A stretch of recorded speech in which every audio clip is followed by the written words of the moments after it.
자, 안녕하세요. 여러분 반갑습니다. 자, 여러분의 경제 캡틴 문병일입니다. 자, 이제 우리 경제 기출 포커싱 12번째 시간입니다. 자, 계속 이제 가장 중요한 빈출, 그리고 고난도, 문항수도 단원 중에 가장 많이 나온 단원이죠. 테마 5단원, 시장 균형 그리고 변동 관련해서 우리 이제 36번 문제부터 한번 풀어보도록 할게요. 네 번째 시간인가요? 13강입니다. 아니, 좀 헷갈리지? 12강입니다. 자, 일단 36번 문제부터 갈 텐데요. 여러분, 이 문제는 제가 그냥 접근하는 법만 좀 알려드릴게요. 지금 2018년 수능 문제입니다. 자, 각국 정부가 건강을 위한 X제 단위당 세금을 인상했는데, 자, 표는 인상 전후에 세금, 단위당 세금, 개당 1,000원, 개당 3,000원, 인상 전, 인상 후. 그 시장 가격은 3,000원, 4,000원입니다. 자, 세금 인상 후 1년간 X제로부터의 세금 수입은 인상 전 1년간 세금 수입의 2배. 그러니까 우리가 세금 수입을 뭐 그냥 보통 세수라고 할 텐데, 인상 후 세금 수입이 인상 전 세금 수입의 2배가 되죠. 그런데 세금 수입은 그럼 어떻게 구하냐면 단위당 세금 곱하기 개수지. 그치? 그럼 만약에 인상 전에 개수를 Q1이라고 하고 인상 후에 판매 개수를 자, Q2라고 한다면 인상 전의 세금은 Q1개 곱하기 1,000원이니까 자, 1,000원이라는 단위 생략하면 1Q1. 그쵸? 그 다음에 인상 후 세금은 3Q2가 돼요. 그런데 문제에서 뭐라고 그랬냐면 요 인상 후 세금은 인상 전 세금의 2배니까 그러면 여기다가 2를 곱하면 Q2, 3Q2가 되는 거지. 그러면 Q2는 넘기면 3분의 2 Q1 이렇게 해서 문제 푸시면 돼요. 그럼 Q1으로 정리하던가 Q2로 정리해서 문제 풀면 됩니다. 그래서 일단 푸는 법만 접근법만 알려드릴게. 뭐 이거는 뭐 특별히 이론이 있는 게 아니니까 자, 접근법만 이렇게 확인하시면 될 것 같아요. 36번 이렇게 정리하고요. 자, 그러면 다음 문제, 자, 38번 문제 갑니다. 자, 이런 거 잘 풀어야지. 자, 뭐 유형이 약간씩 바뀌어서 출제가 될 수 있는 건데, 자, 지금 표는 소비자 갑과 을이 X제를 구입하기 위해 지불할 수 있는 최대의 지불용이 금액이 나와 있는데, 여러분 주의할 거 항상 지불할 의사가 있는 최대 금액은 여러분 뭐라고 생각하면 되냐면 지불할 의사가 있는 최대 금액은 편익입니다. 즉 내가 얻는 편익까지는 지불하겠다는 거예요. 그리고 생산자 병이 X제를 판매하면서 받고자 하는 최소 금액은 결국 뭐냐면 이거는 생산자 입장에서는 비용이 되는 거예요. 알겠죠? 그래서 항상 최대 지불용이는 소비자의 편익, 그리고 생산자들의 최소 요구 금액은 생산자들의 비용. 자, 그러면 자, 소비자 갑은 첫 번째, 두 번째, 세 번째, 네 번째 최대 지불용이 금액이 줄어들고 있고 소비자율도 마찬가지죠. 자, 그럼 이제 이 상황에서 문제는 뭐 다른 단서 없죠. 단 갑과 갑에서 병은 X제 시장에 참여한 무수히 많은 소비자와 생산자 중에 일부이다. 그거 하나하나 볼까요? 자, 이 문제는 다시는 이렇게 안 나옵니다. 근데 접근법을 연습하셔야 돼요. 접근법을. 그럼 1번 가격이 550원일 때, 여러분 가격이 550원이면 자, 우리가 다시 한번 체크할게요. 자, 소비자들의 재화의 구입 조건은, 소비자들이 재화를 구입하는 조건은 자신의 최대 지불용의 금액과 실제 시장 가격을 비교하여 최대 지불용의 금액이 시장 가격과 같거나 클 때 구입하잖아. 이게 바로 소비자들의 구입 조건이니까 1번에서 가격이 550원이면 갑은 첫 번째 1,000원이 550보다 크고 두 번째도 크고 세 번째도 크지. 하지만 네 번째는 최대 지불용의 금액이 가격보다 작으니까 자, 1번 선택 가격이 550원이면 소비자 갑의 수요량은 3개. 2번 그럼 이번엔 가격이 650원이라면 병의 공급량은, 여러분 이번에는 자, 생산자들의 재화의 판매 조건을 보자고. 자, 생산자들은 재화를 판매하는 조건은 자, 시장 가격과 자신의 자, 최소 요구 금액을 비교하지. 그리고 가격이 최소 요구 금액과 같거나 클 때 재화를 판매합니다. 자, 따라서 자, 가격이 650원이면 첫 번째 최소 요구 금액 200, 가격 650. 그럼 팔고 안 팔죠. 최소요구 금액이 가격보다 높으니까. 그럼 병의 공급량은 2개가 돼요. 3번. 자, 그럼 가격이 750원일 때 의뢰 수요량은, 자, 가격이 750원이면 의뢰 수요량은 1개, 2개까지 가고, 그 다음에 병의 공급량은 1개, 2개, 3개까지 가네. 그러면 초과 공급이죠. 아니, 초과 공급이 아니라 소비자 의뢰 수요량 2개, 생산자 병의 공급량 3개. 따라서 수요량이 공급량보다 적다죠. 됐고. 자, 그 다음에 4번. 그럼 가격이 850원일 때 병의 생산자예요. 여러분, 가격이 850원이면 일단 생산자 병 하나 팔고요. 또 하나 팔고요. 세 번째도 팔죠. 하지만 네 번째는 안 팔잖아. 못 팔잖아. 최소요구 금액이 더 크니까. 근데 가격이 850원이라고 했기 때문에, 지금 850원이라고 했기 때문에 첫 번째에서 잉여는 650원이죠. 가격 빼기 최소요구 금액. 그 다음에 두 번째에서 잉여는 450원 되고요. 자, 세 번째에서 잉여는 150원 됩니다. 자, 따라서 총 잉여의 합은 1250원이지. 3번 틀렸네. 자, 그럼 4번 틀렸고 5번. 자, 가격이 850원일 때 갑의 소비자 잉여는, 여러분 가격이 850원이면 자, 그때 소비자 갑의 잉여는 얼마입니까? 일단 소비자 갑은 하나, 2개 사고요. 우리는 하나 산다고. 그럼 850원일 때 첫 번째에서 잉여 150원, 두 번째에서 잉여 50원. 을은 첫 번째 구입하고 잉여 50원에서 200원이 50원보다 150원 크다. 맞죠? 오케이? 자, 이 문제는 그냥 연습입니다. 기본적으로 수요량, 공급량 따지기, 그리고 자, 잉여 계산하기 연습이니까 자, 이 정도로 보시고, 자, 그러면 정답 5번 됐죠? 자, 그럼 다음 문제 갑니다. 39번 문제 볼게요. 옳은 분석 고르는데, 그림은 이제 정부의 시장 개입 전 각국의 X제 수요와 공급이어서, 자, 여기가 이제 시장 균형이에요. 자, 그런데 각국 정부가 생산자에게 X제 한 단위당 일정 금액을 지원하자. 자, 보자고. 생산자에게 X제 한 단위당 일정 금액을 지원하면 생산자에게 결국 보조금을 줬잖아. 그러면 우리가 알고 있는 거, 일단 공급이 증가할 거예요. 되죠? 자, 따라서 시장 거래량이 증가했는데 어디까지 증가했냐면 Q3로 증가했어요. 그럼 봐봐. 원래 균형이 여긴데 공급이 증가해서 시장 균형 거래량이 Q3로 증가하려면 수요는 그대로 있기 때문에 공급 곡선이 이렇게 지나야 된다. 그쵸? 그럼 새로운 균형이 여기가 됐을 때 균형 가격 P1, 그럴 때 새로운 시장에서의 거래량이 Q3가 돼. 자, 그러면 공급 곡선이 이렇게 증가해서 새로운 공급 곡선이 이렇게 바뀌어서 새로운 거래량이 Q3가 되려면 그때 생산자에게 지급하는 보조금 총액은 요 금액만큼 지급해야죠. 왜냐면 보조금 지급액만큼 공급 곡선이 수직으로 하향이 더하니까. 자, 그럼 되죠? 그러면 1기업. 자, 그럼 새로운 시장 가격 얼마입니까? 새로운 시장 가격은 P1. 기억 틀렸고. 니은. 그럼 X제 한 단위당 정부 지원금은 얼마입니까? 정부 지원금은 P1에서 P3. 맞죠? 디귿. 자, 시장 거래량은 Q1에서 Q3가 아니죠? Q2에서 Q3로 증가합니다. 돼요? 리을. 자, 소비자 잉여. 여러분 딱 직관적으로 봐도 원래 균형에서 소비자 잉여는 요 면적이지.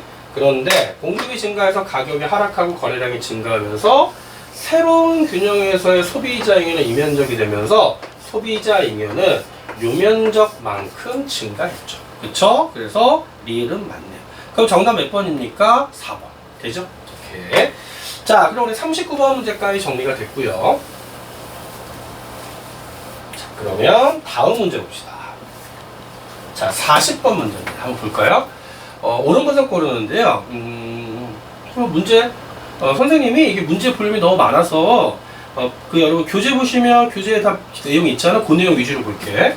일단 X제 시장에서 두 소비자 갑과 을만 소비할 때 X제에 대한 갑과 을의 최대 지불용이 제가 소비량을 한 단위 늘려갈 때마다 또 생산자들이 제가 판매량을 한 단위 늘려갈 때마다의 최소요구 금액이 나와 있어요. 단위는 10,000원인데 생략하고. 그럼 여러분 이런 문제는 무조건 어떻게 접근하는 거냐면 시장 균형을 찾는 건데 시장 균형에서는 수요량과 공급량이 같다. 자, 그럼 이제 바로 기억할게요. 자, 균형 가격은 6만 원이다? 볼까요? 그럼 균형 가격이 6만 원이면 자, 재화의 구입 조건은 최대 지불용의 금액이 시장 가격과 같거나 클 때잖아. 따라서 갑은 첫 번째 사고요. 두 번째 사고, 세 번째 삽니다. 네 번째도 사고, 다섯 번째도 사. 자, 을은 첫 번째 사고, 두 번째 사고, 세 번째까지 사지만 네 번째, 다섯 번째 X제에 대한 최대 지불 용의가 가격보다 낮아서 구입 안 하지. 그럼 이때 수요량은 몇 개가 되냐면 하나, 둘, 셋, 넷, 다, 열고, 여덟 개가 됩니다. 자, 그러면 공급량 보자고. 자, 공급량은 자, 이때 우리 다시 반복하는 거야. 생산자들의 제약 판매 조건은 시장 가격이 최소요구 금액과 같거나 더 클 때잖아. 그럼 이게 지금 가격 6만 원이면 하나 사고, 팔고, 다시만 나머지 안 팔죠. 왜냐면 최소요구 금액이 6만 원보다 크니까 정은 팔고, 팝니다. 그럼 이때 공급량은 5개여서 수요량이 공급량보다 많아. 그러면 초과수요지. 그럼 기억에 균형 가격은 6만 원이 틀린 겁니다. 돼요? 그런데 초과수요가 발생했어. 6만 원에서. 그럼 초과수요가 발생했다는 얘기는 시장 균형 가격보다 낮을 때 초과수요잖아. 그럼 균형 가격은 6만 원보다 높겠지. 자, 따라서 7만 원 한번 해볼까요? 자, 7만 원 해보면 수요량은 하나, 둘, 셋, 넷, 둘, 6개. 공급량은 하나, 둘, 셋, 6개. 그러면 수요량 6개, 공급량 6개 되면서 결국 균형 가격은 얼마가 되냐면 7만 원 되는 거고요.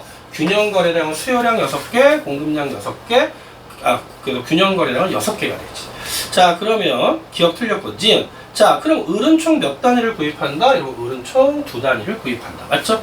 디귿. 그럼 사회적 잉여는 얼마냐? 그러면 지금 우리가 7만 원의 균형 가격을 잡았잖아? 그럼 사회적 잉여는 일단 갑은 소비자 잉여 얼마? 10 빼기 7, 3, 2, 1, 0. 잉여 구하는 거야. 12 빼기 7하면 5, 8 빼기 7하면 1. 그럼 소비자 잉여의 합은 6, 7. 그래서 소비자 잉여의 합은 12가 되고, 자, 그 다음에 생산자 잉여의 합을 보면 생산자 잉여는 자, 7만원 빼기 3, 4, 2, 그 다음에 0, 7 빼기 5, 그 다음에 7 빼기 4, 3, 7 빼기 6, 1. 그럼 6, 7, 10, 15 합치면 27만원 되겠죠. 그래서 27만원이다 맞죠. 리을. 그럼 생산자 잉여는 병이 정보다 크다? 이러면 계산해보면 생산자 잉여 병은 6만원, 정은 9만원, 병이 정보다 작다라고 바꿔줘야 돼요. 오케이. 자, 이 정도 문제도 여러분이 좀 깔끔하게 푸셔야 됩니다. 자, 40번 문제까지 정리가 됐고요. 자, 그 다음에 자, 42번 문제입니다. 2016년 문제인데 과연 다시 한번 이런 문제가 나올까 싶어요. 하지만 여러분, 이 문제를 푸는 이유는 과거 기출이지만 이 문제를 푸는 이유는 이런 유형의 문제가 똑같이 나오진 않아. 하지만 이런 문제가 나왔을 때 접근법을 항상 고민해 보자는 거예요. 왜냐면 그래야지만 우리가 항상 이런 식의 어떤 새로운 유형의 문제들을 많이 접해봐야 완전히 새로운 유형의 문제가 나와도 당황하지 않고 실제 수능에서 빠른 시간에 문제를 풀 수 있다서 한번 고민해 보자고. 일단 먼저 보면, 자, 각국 국민이 9명이 있어요. A1에서 A9까지 있는데, 여기에 나와 있는 건 각국의 국민들이 XJ 한 단위에 대해서 화폐 단위로 평가하는 가치입니다. 각 사람은 오직 한 단위의 XJ만을 소유할 수 있는데, 현재 A1에서 A5번까지 5명만이 XJ를 소유하고 있고요. 각각의 사람들은 자신이 평가한 가치만 알지만 다른 사람이 평가한 가치는 알 수가 없어. 그러면 그냥 자신이 평가한 가치에 따라 그냥 스스로 선택하는 거야. 자, 그런데 지금 XG를 소유한 사람이 A부터 A5까지 해서 각각의 가치를 12, 10, 7, 5, 2 이렇게 평가하고 있고요. 소유하지 않은 사람들은 A6에서 A9까지 해서 또 가치를 10, 8, 5, 2 이렇게 표시를 하고 있지. 자, 그러면 이제 이 상황에서 가부터 볼게요. 자, 각각의 사람들이 평가한 가치를 알고 있는 각국 정부는 사회적 잉여를 극대화하기 위해서 자원을 배분한다. 자, 그럼 이게 뭐냐면, 일단 이걸 보면 딱 바로 이해가 돼야 돼. 일단 정부가 개입해서 자원을 배분하는데 어떻게 배분하냐면 사회적 잉여를 극대화합니다. 사회적 잉여를. 그런데 문제는 여기에 나와 있는 각각의 국민은 다른 사람이 평가한 가치는 모르고 자기만 평가한 가치를 알고 있잖아. 그러면 시장에서 비효율성이 발생할 수 있어서 정부는 각각의 사람들이 평가한 가치를 알고 있어. 그럼 그 전자에서 정부가 사회적 잉여를 극대화해서 개입해서 가치를 배분하라는 거예요. 자, 그러면 여러분, 이 상황에서 사회적 잉여를 극대화하려면 어떻게 해야 될까? 여러분, 자, 결국 쉽게 말해서 각각의 평가한 가치는 편익일 거 아니야. 그러면 여기서는요, 다른 조건이 없잖아. 다른 단서가 없기 때문에 그냥 이 X제를 소유한 사람들의 편익, 만족감을 극대화시키면 된다고. 그러면 여러분 딱 봐도요. 편익이, 즉 가치를 높게 평가한 사람들이 재화를 구매해서 보유하면 그때 그 사회적 뭐예요? 잉여가 극대화되는 거예요. 그러면 일단 A를 가장 높게 평가하고 있잖아요. 12로. 그 다음에 A2, 10, 그 다음에 A7, 그 다음에 A3. 근데 여러분 봐봐. 지금 X제는 총 5명이 보유하고 있잖아. 그럼 결국 시장에 X제가 5개밖에 없는 거야. 보유하지 않은 사람이 4명이 있는 거고, 따라서 어떻게 하면 되냐면 보유하지 않은 사람 A6, A7보다 보유하고 있는 A4와 A5가 평가한 가치가 더 낮지. 따라서 결국 정부는 개입해서 A4와 A5가 보유하고 있는 X제를 A6과 A7에게로 보내주면 7이라는 편익이 줄지만 18이라는 편익이 늘어나면서 오히려 사회적 잉여는 11이 증가한다는 거예요. 그래서 가에서는 정부가 개입을 해서 사회적 잉여를 극대화한다는 얘기는 가장 가치를 높게 평가하는 사람들에게 어떻게 하자? 순서대로 재화를 배분하자. 그러면 A4, A5의 X제가 A6, A7에게 가면서 둘의 위치가 바뀌는 거죠. 돼요? 그러면 1번 가에 따르면 X제 두 단위의 소유권이 이전된다. 맞죠? 되지. 그 다음에 2번 가에 따르면 사회적 잉여. 여러분 봐봐. 여기서 7이 빠져나가서 줄었지만 여기서 18이 늘어나니까 11이 증가하겠지. 결과로. 따라서 2번은 맞고. 근데 우리는 옳지 않은 거 고르는 거야. 그럼 이제 3번 나를 볼게요. 잘 봐. 나는 사람들이 시장을 형성하여 자유롭게 거래합니다. 자유롭게 거래하는데 자, 재화에 대해 평가, 이 말 잘 잡아야 돼. 잘 봐. 재화에 대해서 평가한 가치와 그 재화의 가격이 동일하면 재화를 선택한대요. 여러분 이 단서를 왜 저러냐면 잘 봐. 문제에서 단서가 뭐였죠?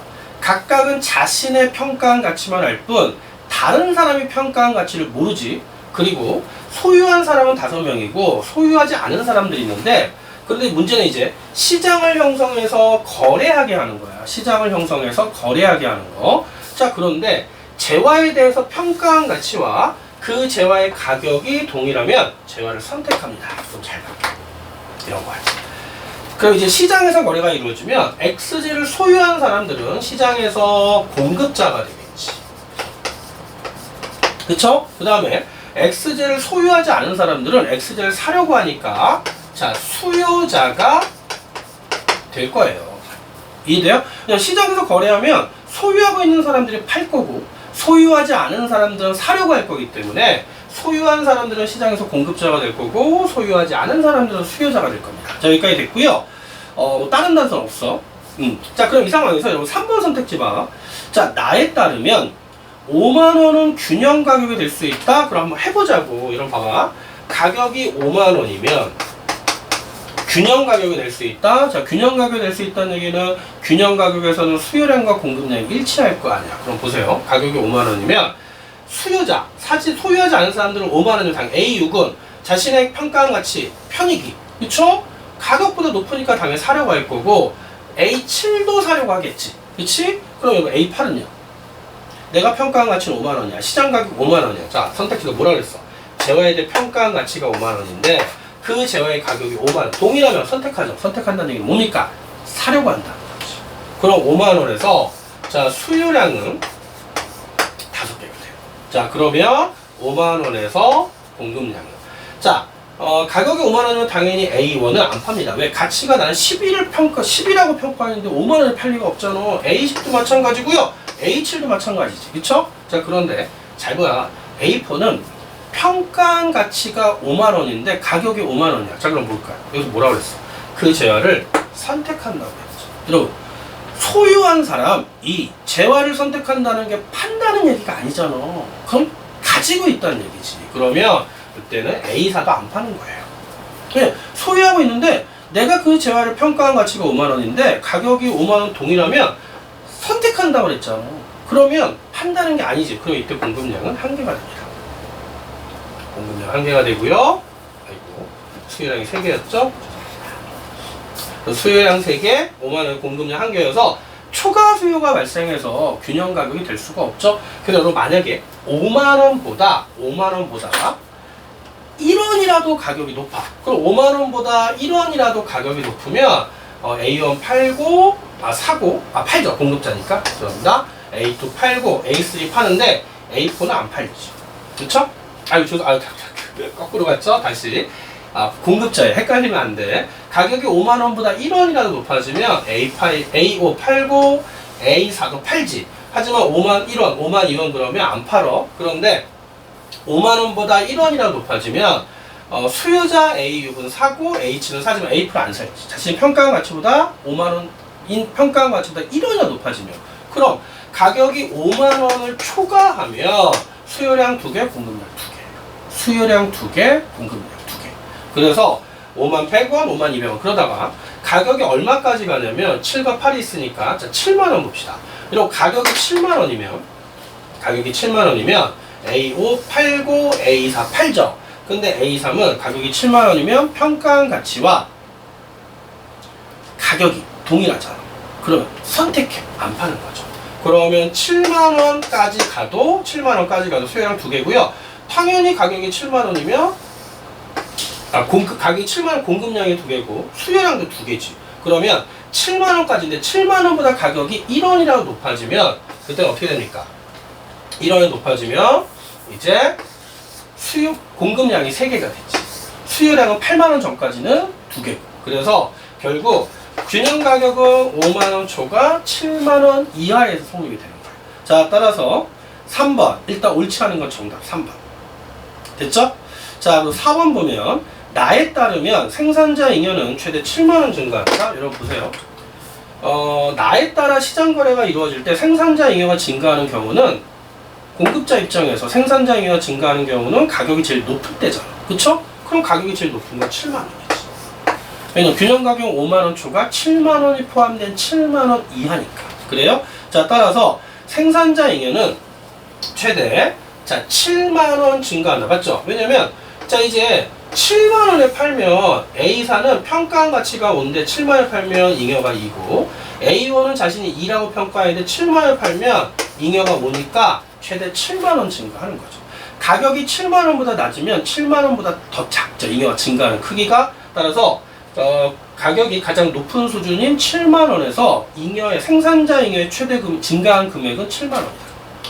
자, 마지막 5번 보면 그럼 결국 여러분 보세요. 그럼 이렇게 시장에서 거래가 이루어지면 결국 이렇게 되는 거야. 어떻게 되냐면 균형 가격이 5만원 초과 7만원 이하일 때 A4와 A5는 팔고 그 다음에 A6과 H7은 사기 때문에 또 이 둘이 재화를 둘의 재화가 바뀌는 거지. 자, 따라서 배분 결과 가건 나건 X제를 소유하는 사람은 가에서도 A6, A7, 나에서도 A6, A7이 되겠지. 이해돼요? 이렇게. 자, 42번 정답은 3번 이렇게 확인하시면 되고요. 자, 이번 시간 42번까지 정리가 됐고 다음 시간에 이제 나머지 문제들 다 끝내도록 할게요. 자, 이렇게 해서 우리 이제 다음 시간에 테너 5단원 다 끝내도록 합니다.